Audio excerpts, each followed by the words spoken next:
नमस्कार, किसान समाचार में आपका स्वागत है। मैं हूं रेशमा आपके साथ। आइए नजर डालते हैं इस वक्त की हेडलाइंस पर। प्रधानमंत्री नरेंद्र मोदी ने आकाशवाणी पर मन की बात कार्यक्रम में देश विदेश के लोगों के साथ विचार किए साझा। कहा, खादी की बिक्री से बुनकर, हस्तशिल्प कारीगर, किसान सबको मिल रहा है लाभ। लोगों से वोकल फॉर लोकल अभियान को बढ़ावा देने का किया आह्वान। कहा, इससे मेक इन इंडिया को भी मिलेगा बढ़ावा।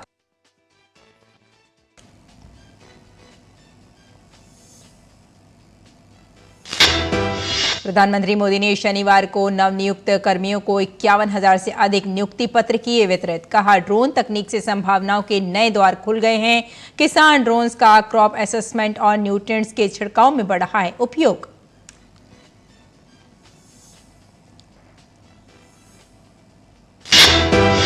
केंद्र सरकार ने घरेलू उपलब्धता बनाए रखने के लिए प्याज निर्यात का न्यूनतम निर्यात मूल्य $800 प्रति मीट्रिक टन किया अधिसूचित। सरकार बफर के लिए अतिरिक्त 2 लाख टन खरीदेगी प्याज। कीमतों को नियंत्रित करने और किसानों को लाभकारी मूल्य सुनिश्चित करने के लिए प्याज की लगातार की गई खरीद।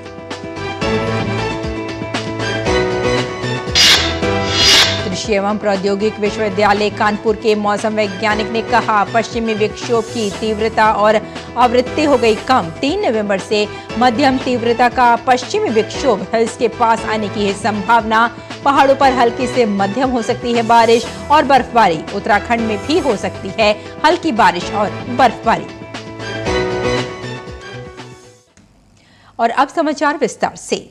प्रधानमंत्री नरेंद्र मोदी ने आकाशवाणी पर मन की बात कार्यक्रम के जरिए देशवासियों के साथ विचार साझा किए। पीएम मोदी ने कहा कि खादी की बिक्री बढ़ने का मतलब है इसका फायदा शहर से लेकर गांव तक में अलग अलग वर्गों तक पहुंचता है। इस बिक्री का लाभ हमारे बुनकर, हस्तशिल्प के कारीगर, हमारे किसान, आयुर्वेदिक पौधे लगाने वाले, कुटीर उद्योग सबको मिल रहा है। प्रधानमंत्री नरेंद्र मोदी ने देशवासियों से रोजमर्रा की जिंदगी में वोकल फॉर लोकल अभियान को अपनाने का आग्रह दोहराया। आकाशवाणी पर मन की बात कार्यक्रम में देश विदेश के लोगों के साथ अपने विचार साझा करते हुए पीएम मोदी ने कहा कि वोकल फॉर लोकल को सिर्फ त्योहारों की खरीदारी तक ही सीमित नहीं रखना चाहिए। हमारे त्योहारों में हमारी प्राथमिकता हो वोकल फॉर लोकल और हम मिलकर उस सपने को पूरा करें। हमारा सपना है आत्मनिर्भर भारत। इस बार ऐसे प्रोडक्ट से ही घर को रोशन करें जिससे मेरे किसी देशवासी के पसीने की महक हो, मेरे देश के किसी युवा का टैलेंट हो, उसके बनने में मेरे देशवासियों को रोजगार मिला हो, रोजमर्रा की जिंदगी की कोई भी आवश्यकता हो, हम लोकल ही लेंगे। लेकिन आपको एक और बात पर गौर करना होगा, वोकल फॉर लोकल की ये भावना सिर्फ त्योहारों की खरीदारी तक के लिए सीमित नहीं है। और कहीं तो मैंने देखा है दिवाली का दिया लेते हैं और फिर सोशल मीडिया में डालते हैं वोकल फॉर लोकल। नहीं जी, वो तो शुरुआत है। हमें बहुत आगे बढ़ना है। जीवन की हर आवश्यकता हमारे देश में सब कुछ उपलब्ध है। ये विजन केवल छोटे दुकानदारों और रेहड़ी पटरी से सामान लेने तक सीमित नहीं है। आज भारत दुनिया का बड़ा मैन्युफैक्चरिंग हब बन रहा है। कई बड़े ब्रांड यहीं पर अपने प्रोडक्ट को तैयार कर रहे हैं। अगर हम उन प्रोडक्ट को अपनाते हैं तो मेक इन इंडिया को बढ़ावा मिलता है और ये भी लोकल के लिए वोकल ही होना होता है। और हाँ, ऐसे प्रोडक्ट को खरीदते समय हमारे देश की शान यूपीआई डिजिटल पेमेंट सिस्टम से पेमेंट करने के आग्रही बने, जीवन में आदत डालें और उस प्रोडक्ट के साथ या उस कारीगर के साथ सेल्फी नमो ऐप पर मेरे साथ शेयर करें और वो भी मेड इन इंडिया स्मार्टफोन से। मैं उनमें से कुछ पोस्ट को सोशल मीडिया पर शेयर करूंगा ताकि दूसरे लोगों को भी वोकल फॉर लोकल की प्रेरणा मिले। देश में हुई खादी की रिकॉर्ड बिक्री का जिक्र करते हुए प्रधानमंत्री ने कहा कि इसकी बिक्री बढ़ने का अर्थ है शहर से लेकर गांव के अलग अलग वर्गों में इसका फायदा बुनकर, हस्तशिल्प के कारीगर, किसान, आयुर्वेदिक पौधे लगाने वाले, कुटीर उद्योग आदि तक पहुंचना। इस महीने की शुरुआत में गांधी जयंती के अवसर पर दिल्ली में खादी की रिकॉर्ड बिक्री हुई। यहां कॉनॉट प्लेस में एक ही खादी स्टोर में एक ही दिन में 1.5 करोड़ रुपए से ज्यादा का सामान लोगों ने खरीदा। इस महीने चल रहे खादी महोत्सव ने एक बार फिर बिक्री के अपने सारे पुराने रिकॉर्ड तोड़ दिए हैं। आपको एक और बात जानकर भी बहुत अच्छा लगेगा। 10 साल पहले देश में जहां खादी प्रोडक्ट्स की बिक्री बड़ी मुश्किल से 30,000 करोड़ रुपए से भी कम थी, अब ये बढ़कर 1.25 लाख करोड़ रुपए के आसपास पहुंच रही है। खादी की बिक्री बढ़ने का मतलब है इसका फायदा शहर से लेकर गांव तक में अलग अलग वर्गों तक पहुंचता है। इस बिक्री का लाभ हमारे बुनकर, हस्तशिल्प के कारीगर, हमारे किसान, आयुर्वेदिक पौधे लगाने वाले, कुटीर उद्योग, सबको लाभ मिल रहा है। और यही तो वोकल फॉर लोकल अभियान की ताकत है और धीरे धीरे आप सब देशवासियों का समर्थन भी बढ़ता जा रहा है। पीएम मोदी ने देशवासियों से पर्यटन और तीर्थाटन के दौरान प्राथमिकता के आधार पर स्थानीय उत्पादों को खरीदने पर जोर दिया। उन्होंने लोगों से अपने बजट के अनुसार स्थानीय उत्पादों पर खर्च करने की अपील की। Bureau report, DD news. प्रधानमंत्री नरेंद्र मोदी ने वीडियो कॉन्फ्रेंसिंग के जरिए नवनियुक्त कर्मियों को 51,000 से अधिक नियुक्ति पत्र वितरित किए। इन्हें 37 जगहों पर आयोजित रोजगार मेले के दौरान वितरित किया गया। प्रधानमंत्री ने कहा, इसी महीने हमने बापू जी की जयंती भी मनाई है। जो खादी अपनी चमक खो चुकी थी, उसकी चमक भी अब वापस लौट आई है। 10 साल पहले खादी की बिक्री 30,000 करोड़ के आसपास थी, अब ये 1.25 लाख करोड़ रुपए के पार कर गई है।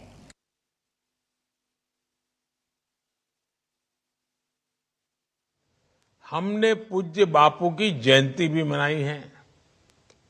गांधी जी ने चरखे को स्वदेशी और कर्मयोग के एक शक्तिशाली प्रतीक के रूप में इस्तेमाल किया। जो खादी अपनी चमक खो चुकी थी, उसकी चमक भी अब वापस लौट आई है। 10 साल पहले खादी की बिक्री 30,000 करोड़ रुपए के आसपास थी, अब ये 1.25 लाख करोड़ रुपए को भी पार कर गई है। इससे खादी और ग्राम उद्योग सेक्टर में अनेक रोजगार के नए अवसर बने हैं। विशेषकर महिलाओं को इससे बहुत मदद मिली है। पीएम मोदी ने कहा कि आज भारत जिस दिशा में आगे बढ़ रहा है, जिस तेजी से आगे बढ़ रहा है, उससे हर सेक्टर में रोजगार के नए अवसर तैयार हो रहे हैं।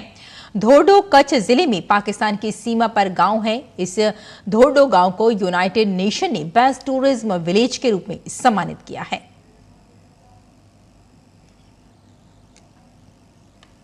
कुछ ही दिन पहले गुजरात के धोर्डो गांव को, आपको पता होगा धोर्डो कच्छ जिले में पाकिस्तान की सीमा पर का गांव है।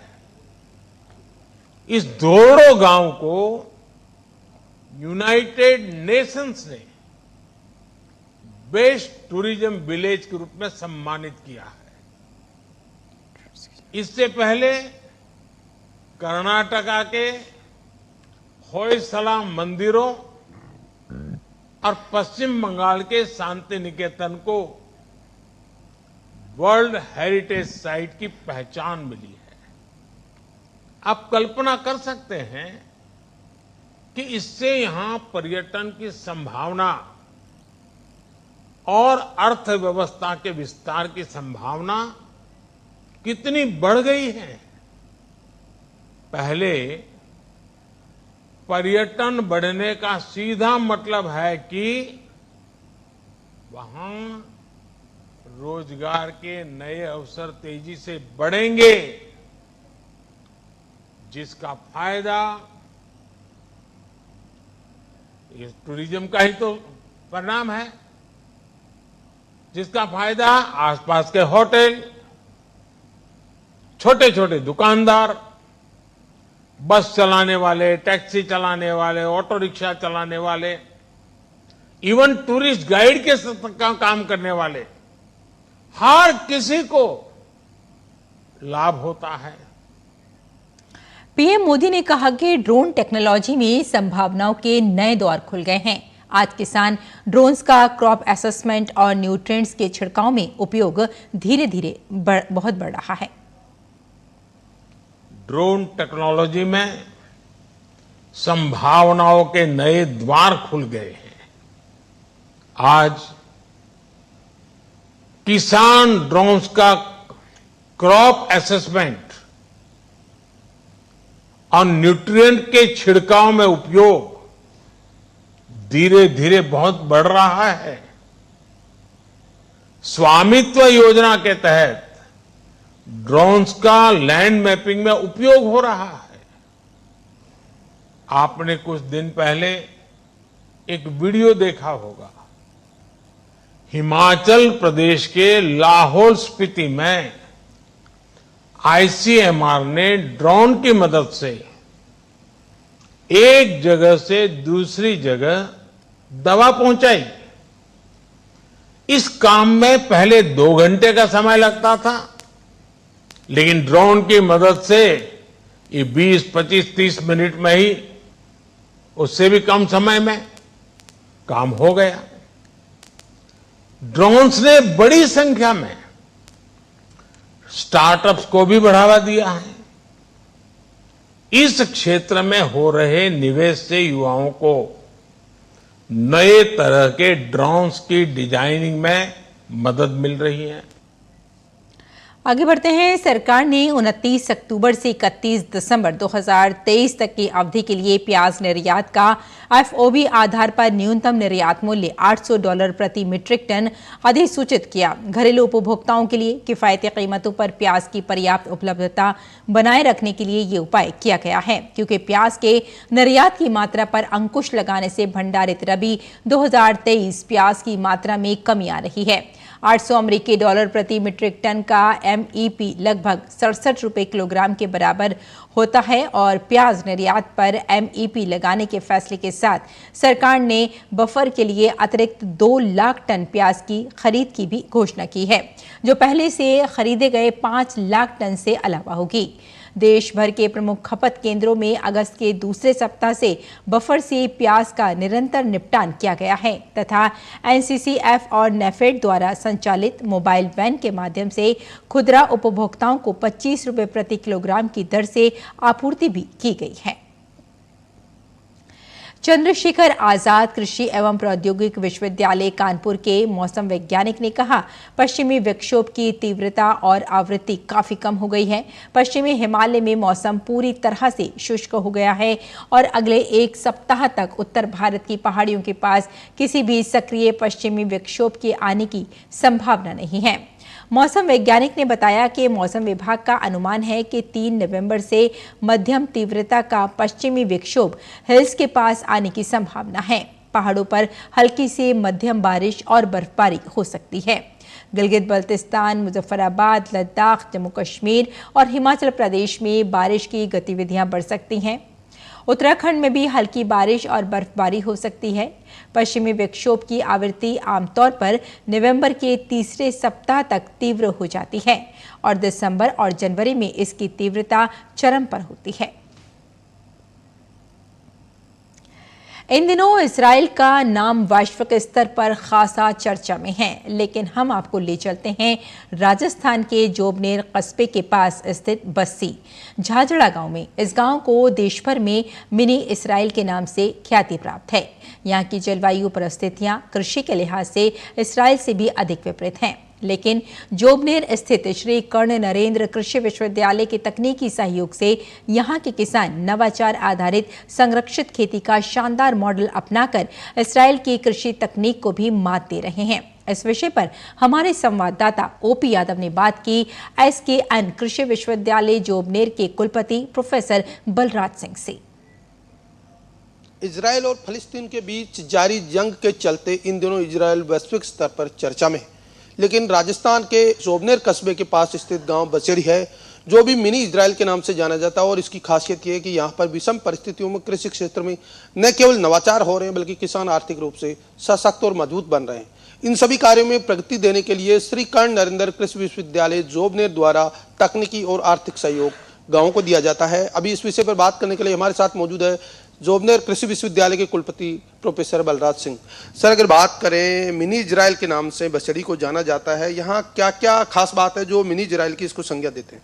इस गांव में, अकेले गांव में 500-700 ग्रीन हाउसेस या संरक्षित खेती की जो संरचना वो बनी हुई है और यहाँ की परिस्थितियाँ इजराइल से भी ज़्यादा विषम है। अगर बात करें टेम्परेचर की, तापमान की, तो सर्दियों में टेम्परेचर 0 से नीचे जाता है। जैसे पिछले साल यहाँ का टेम्परेचर -4 -3 रहा करीब 3 हफ्ते तक। और गर्मी के दिनों में यहाँ का तापमान जो है ना वो 46, 47, 48 डिग्री तक जाता है। और यहाँ रेतीली ज़मीन है जिनके अंदर जो ऑर्गेनिक मैटर है वो बहुत कम है, वाटर होल्डिंग कैपेसिटी ऐसे में बहुत कम है और ज़मीन में पानी बिल्कुल नहीं है जैसा कि स्थितियाँ इजराइल के अंदर हैं। तो जो भी कुछ उनका जो करते हैं, खेती करते हैं या संरक्षित खेती करते हैं, वो पूरा रेन वाटर हार्वेस्टिंग के ऊपर, बड़े बड़े जो तालाब हैं, रिजर्वायर्स हैं, पॉन्ड्स हैं। तो इसलिए इस गाँव को वहाँ स्थानीय लोग मिनी इजराइल के नाम से इसको जानते हैं। और जहाँ तक कृषि विश्वविद्यालय जोबनेर की बात है, हम लोग, क्योंकि तकनीकी की जानकारी हम लोगों को है, तो हम पूरा प्रयास कर रहे हैं इस गांव को हर स्तर पर तकनीकी ज्ञान देने का। इस गांव में आपने एक बैठक रखी, किसान वैज्ञानिक संवाद कार्यक्रम आयोजित किया, इसका क्या मकसद था? देखिए, एक तो हमने 2 विजिट की। एक तो जो हमारे नव नियुक्त जो असिस्टेंट प्रोफेसर थे उनका ओरिएंटेशन प्रोग्राम था, उसको लेके अभी हम इस 3-4 दिन पहले भी पिछले हफ्ते इस गांव में गए ताकि हमारे नए जो वैज्ञानिक आए हैं वो भी इस चीज को जाने कि किसी टेक्नोलॉजी को किस हद तक किसान अपना सकते हैं और किस रूप में अपनाना उसको संभव है। और दूसरा, विषम परिस्थितियां होने के बाद कितना सफलता मॉडल है। तो मैं व्यक्तिगत रूप से उन वैज्ञानिकों को लेकर वहां गया था और उनको पूरी जानकारी हम लोगों ने दिखाया, बताया। इसके साथ साथ फिर हम दूसरे वैज्ञानिकों को और बच्चों को लेके, यूजी और MSc और PhD के बच्चों को लेके अभी जब गए तो वहां हमने यही बताया कि देखिए ये गांव संरक्षित खेती के अंदर कितना सफलतम मॉडल देश के अंदर है और इसको कितनी और गुंजाइश है देश के अलग अलग भागों में इसको आगे बढ़ाने की, एक्सपेंशन की या रेप्लिकेट करने की, उन चीजों को हमने चर्चा की। मिनी इजराइल जैसे और भी गांवों की अभी राजस्थान में जरूरत है क्योंकि डेजर्ट प्रोन एरिया है, तो इस पर विश्वविद्यालय कितना मददगार साबित होगा आगे के लिए? ये टेक्नोलॉजी क्लस्टर अप्रोच में बहुत आगे जा सकती है और उसका एक उदाहरण ये बस्सी झाझड़ा या बसेड़ी गांव है। तो इसको राजस्थान में ही नहीं, हरियाणा में और दूसरे प्रदेशों में, सेंट्रल इंडिया में, बुंदेलखंड के इलाके में इस टेक्नोलॉजी को क्लस्टर अप्रोच में आगे बढ़ाना बहुत हद तक संभव है।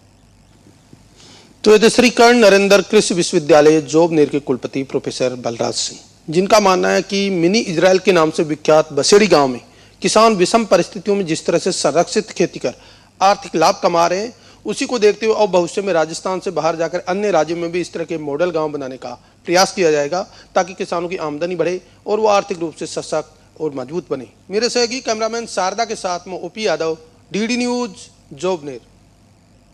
और अब बात मंडी भाव की, जानते हैं कि देश भर की मंडियों में क्या रहा भाव।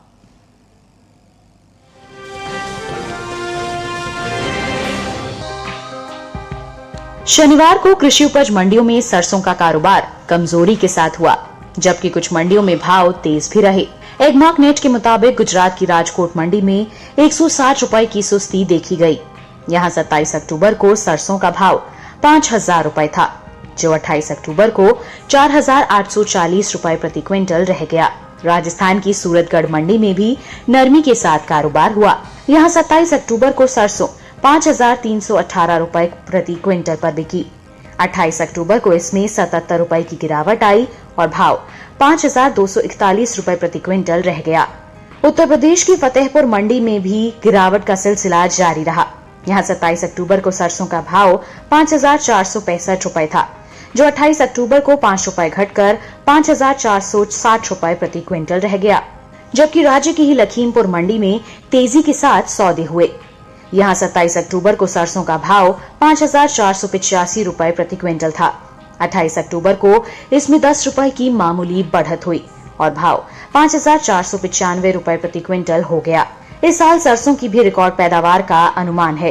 कृषि मंत्रालय की ओर से जारी तीसरे अग्रिम अनुमान के मुताबिक 2022-23 के दौरान 124,94,000 टन सरसों पैदा हो सकती है, जबकि पिछले सीजन की पैदावार 119,63,000 टन थी।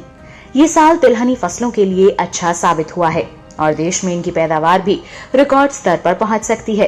कृषि मंत्रालय की ओर से जारी तीसरे अग्रिम अनुमान के मुताबिक 2022-23 के दौरान कुल तिलहन की पैदावार 409,96,000 टन हो सकती है, जो पिछले साल की तुलना में 30,33,000 टन अधिक है। आपको बता दें कि बीते साल तिलहनी फसलों की उपज 379,63,000 टन रही थी।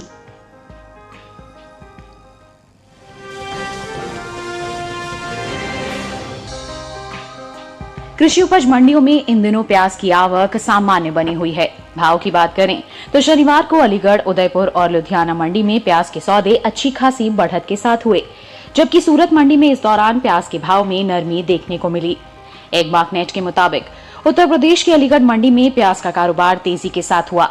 यहाँ 27 अक्टूबर को प्याज का भाव था 2,500 रुपए। 28 अक्टूबर को प्याज का भाव 350 रुपए उछलकर भाव 2,850 रुपए हो गया। राजस्थान की उदयपुर मंडी में भी प्याज के सौदे बढ़त के साथ हुए। यहाँ 27 अक्टूबर को प्याज का भाव 250 रुपए चढ़कर 3,000 रुपए से 3,250 रुपए हो गया। पंजाब की लुधियाना मंडी में तेजी का सिलसिला जारी रहा। 27 अक्टूबर को प्याज का भाव रहा 3,200 रुपए। 28 अक्टूबर को इसमें 100 रुपए की तेजी आई और भाव 3,300 रुपए प्रति क्विंटल पर जा पहुंचा। जबकि गुजरात की सूरत मंडी में इस दौरान प्याज के सौदों में नरमी के साथ कारोबार हुआ। यहाँ 27 अक्टूबर को प्याज का भाव था 3,650 रुपए। 28 अक्टूबर को इसके सौदे 50 रुपए लुढ़क कर 3,600 रुपए पर हुए। इस साल घरेलू स्तर पर प्याज की उपज में कमी देखने को मिल सकती है। कृषि मंत्रालय की ओर से बागवानी फसलों के लिए जारी पहले अग्रिम अनुमान के मुताबिक देश में प्याज की उपज बीते साल से कम होने की उम्मीद है। साल 2022-23 के दौरान प्याज की कुल उपज 31.01 मिलियन टन रहने का अनुमान जताया गया है, जबकि बीते साल प्याज की कुल पैदावार 31.69 मिलियन टन रही थी।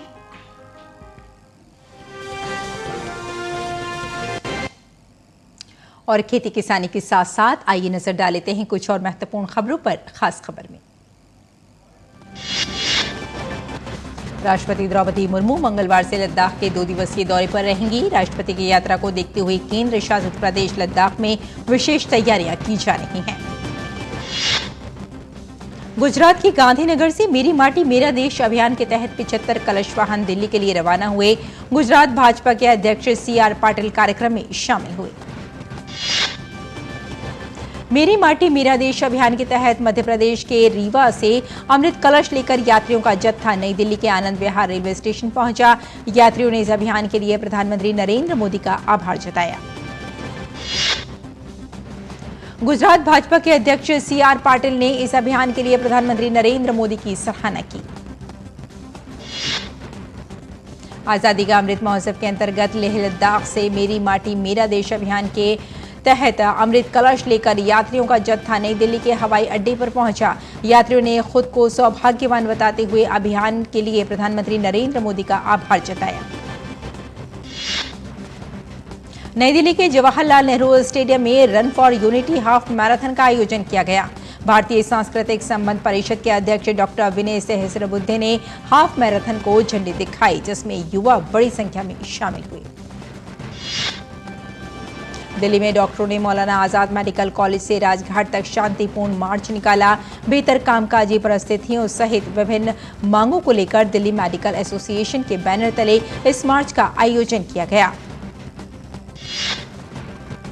उत्तराखंड के हरिद्वार में चंद्र ग्रहण के बाद श्रद्धालुओं ने हर की पौड़ी पर पूजा अर्चना की और आस्था की डुबकी लगाई। चंद्र ग्रहण रात 1:04 पर शुरू हुआ था, जो 1:44 पर खत्म हुआ।